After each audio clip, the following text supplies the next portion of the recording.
halo, ito ang isa sa pinakagusto kong kinakain lalo ngayon na tag-init.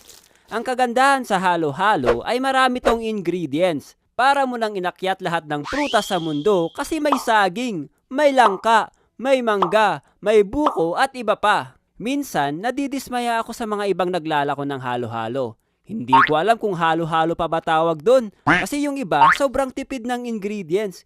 Kahit sana damihan nila ng gatas, pero ang dinamihan nila, asukal. Meron pa, yung sobrang nainis talaga ako. Naalala ko pa to hanggang ngayon eh. Kasi yung perang pinangbili ko, pinaghirapan kong hingin sa nanay ko. Tapos nung tinikman ko yung halo-halo, panis yung gatas. Ay, may kinalkal ako dati sa ilalim ng kama namin. Sa paghanap ko, nakalkal ko yung isang sako na puno ng kitchen tools. Nakita ko doon yung basong ginagamit pang gawa ng halo-halo. Nakita ko din doon yung traditional na gamit pang shave ng ice. Pinaglaruan ko pa nga yun dati, ginawa kong broom-broom. Nung nakita ko yung mga kagamitan na yun, doon ko nalaman na nagtitinda din pala yung mama ko ng merienda. Isa sa mga tinitinda niya ay yung barbecue. Isa ito sa mga sikat na binibiling merienda tuwing hapon. Minsan ginagawa ko ding ulam to eh.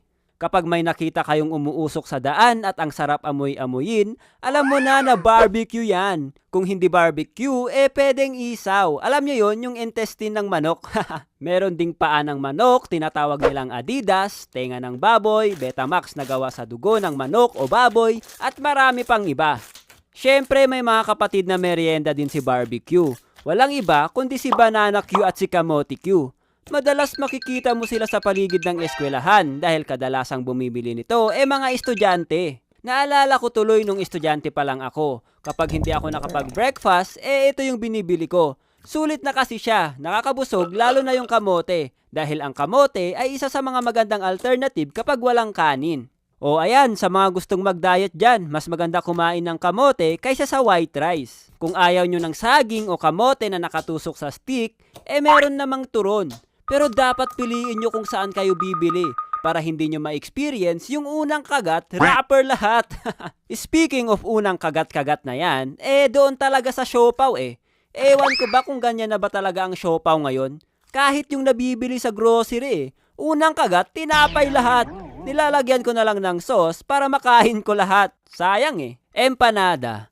Memorable to sa akin nung grade 5 ako Tuwing recess kasi, may mga naglalako ng empanada na pumipwesto sa harap ng building kung saan kami lalabas. Hindi pa sementado yung wall ng school dati. Screen pa lang yung iba. So every recess, magtatakbuhan at bagunahan kami para makabili.